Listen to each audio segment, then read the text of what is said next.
It's been a while, and over 100 years to be exact, that the NCAA has been in existence. And during that time, there's been this veil of amateurism with sports in the NCAA. Can't pay athletes. Can't do it.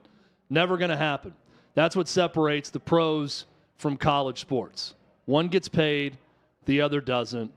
And in America, that's something that we've celebrated for over 100 years. Well, that day is over because as of yesterday, the NCAA and the Power 5 conferences voted to approve a $2.8 billion settlement in the cases of House, Hubbard, and Carter versus the NCAA, which means, as part of this settlement and agreement, it's about $22 million annually moving forward that the 69 Power 5 conference schools will share in revenue and will pay out to their student athletes. Student athletes kind of has a funny ring to it now. It did for a while, unless you were being hypocritical.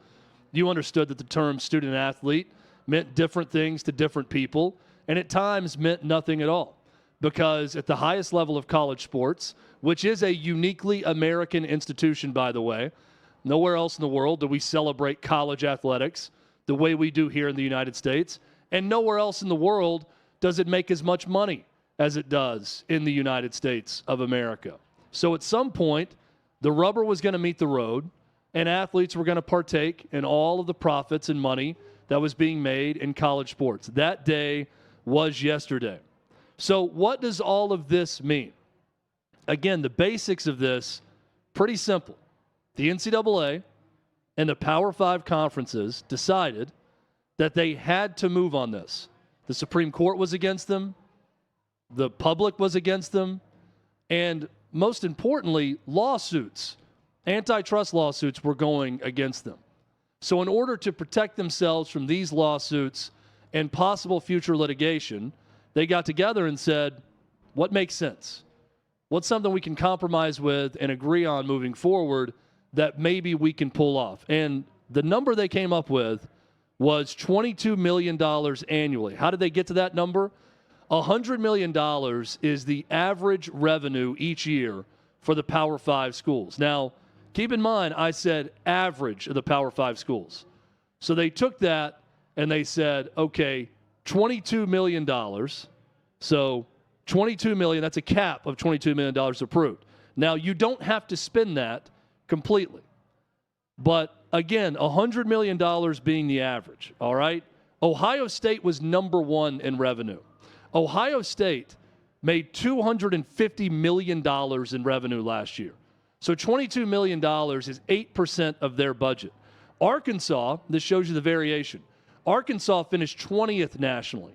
20th nationally was good for $150 million in revenue. That's 13% of the Arkansas budget. So is this something that's going to last forever? No. Is this something that's fully fleshed out? Absolutely not. And there's still lots of questions that need to be answered moving forward before anyone can feel confident this is what's going to happen. What we know is going to happen is that athletes will share in revenue. Now, the biggest question I have with this news is which athletes will share in it, how much, and to what degree will this reward those that make the money for the athletic departments as opposed to those that cost money to the athletic departments? Ross Dellinger at Yahoo Sports did a really good job with this story and put together kind of a Q&A with Steve Berman, who is the attorney, that basically had a 20-year battle with the NCAA. Numerous court cases. He sued the NCAA at every turn about athlete compensation, and he finally won. And he was part of a couple of these different antitrust lawsuits. But Steve Berman answered a lot of questions about what this means now moving forward. A couple things that were not addressed with any of this, with this settlement from the NCAA and the Power 5 conferences against these antitrust lawsuits. One is Title IX. That's something you're going to hear about a lot. What does this mean for Title IX? Charlie Baker, head of the NCAA, argues that Title IX addresses opportunity and not compensation. You have to have equal opportunity on campus to fulfill Title IX requirements. It doesn't mean that everyone gets paid the same amount. Now, is that going to stop someone from suing for Title IX? when schools decide to give most of the money to football and men's basketball because they generate the most revenue? Probably not. Doesn't mean they're going to win, but a lawsuit will happen at some point. That hasn't been fully addressed. And it's also about risk tolerance with universities. Do you want to get sued for Title IX, or do you want to get sued by a collection of Power 5 college football players that are showing the books and the revenue and the TV contracts and saying it's not right to evenly distribute this revenue because we're making most of the money? So there's two different versions of a lawsuit that could happen, that none of this was settled by the settlement yesterday and what we saw. So many questions with this, and also the question of one other lawsuit that's out there, Fontenot versus the NCAA in the state of Colorado. So a lot to get to with this story alone. Grant Firking is going to join us later in the show. We'll talk to him a little bit about this. He knows about all things NIL. NIL is a separate part of all this. There's nothing stopping an NIL collective from going above and beyond the $22 million as of right now to entice athletes to go to their school. So where does it leave us? Well, haves and have-nots. That's the tale as old as time in the story across college sports. Those that make the most revenue, those top 5 or 10 schools that make the most revenue, are still in position to get some of the best athletes and continue to win at a high level. Davey Hudson in studio with us right now, and he's going to join us to talk a little bit about this also. Davey, when you saw the news yesterday, you've got a bit of a legal background yourself. What was the first response, and what's the biggest question mark you have with this one? So the biggest thing for me was, Chad, you started this off talking about student athlete. When Walter Baier created that term, the guy who helped with getting the NCAA, turning it into what it is known today. I mean, they used that term specifically to be able to avoid having to pay athletes. It really, in this situation, it was for long-term disability with injuries. And we have just seen time and time again the court system say no to the NCAA. They continued to fight, whether it was, the TV rights deals for contracts, the NIL, the transfer portal, what have you. They've continued to lose in court. And so the big takeaway for me yesterday was, even though we knew that there were rumors and it was likely leading to a settlement, they actually settled, which was finally a smart decision by the NCAA. And I know there's a lot of stuff that still needs to be figured out as we move forward, because there's between now and when this is supposed to be implemented, there's a lot that needs to get fleshed out. But Yahoo Sports had obtained a document, and this was from Dellinger, but he said, without a settlement, college leaders risk another loss in court, a $20 billion damages tab, and bankruptcy could have followed. So the fact that they actually said, hey, we're not going to take this to court, we're going to go ahead and settle, I was surprised. I wasn't surprised, but it's glad to see they finally learned their lesson. Yeah, and it's funny you talk about learning lessons in all of this. And I agree that they couldn't fight anymore, right? There was no other hill left to die on. The NCAA has died on every possible hill, and they wanted to stand on this no direct pay for play, no compensation for student athletes, and they knew they could no longer fight that fight anymore, and they gave up on it, and I do think that was smart. Now, this also isn't to say that there's no opposition to this. Correct. I think most people are thinking, okay, this is great, and we have no problem with this. Well, the Power 5 agreed to this. The non-Power 5, and that consists of 27 other conferences, you hear their names called on Selection Sunday. A lot of people don't pay attention to them until Selection Sunday, when the winner of the Patriot League, as an example, gets into the NCAA tournament.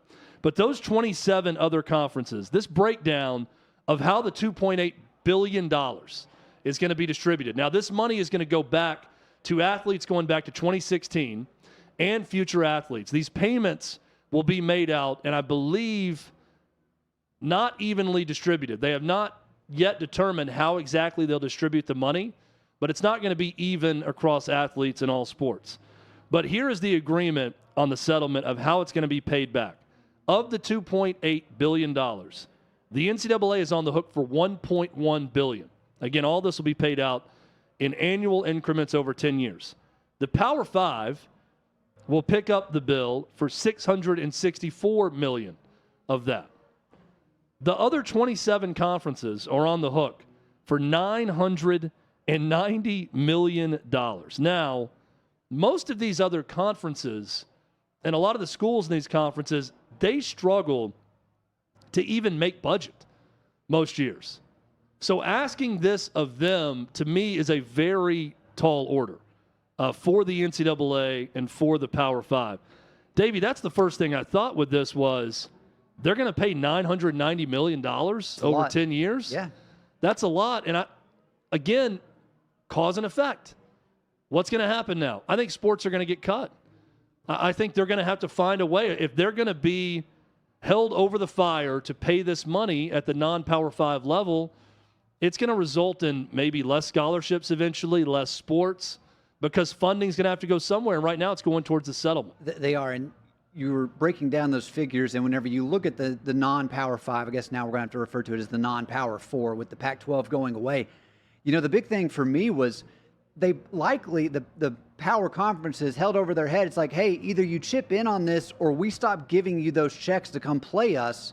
And if you don't have that, then you don't have the budget for your athletic departments in the first place. I mean, we've seen schools, you know, your SEC schools pay $1.5 million up to $2 million to bring in some smaller group of 5 school, or even the FCS schools, and that's where their athletic budget generally comes from. The other thing you mentioned, Chad, was and there was a quote that in that Yahoo Sports article that said, this was from an associate athletic administrator at a power conference. They didn't put their name to this, and you'll see why in just a second. The whole reason we are in this scenario is because we've been funneling money from football to pay for country club sports. And so you're right, Chad. They're going to have to cut sports to ultimately deal with the financial issues that are going to follow from this. Yeah, and someone who did put their name behind a quote was John Jenkins, who is the president at Notre Dame.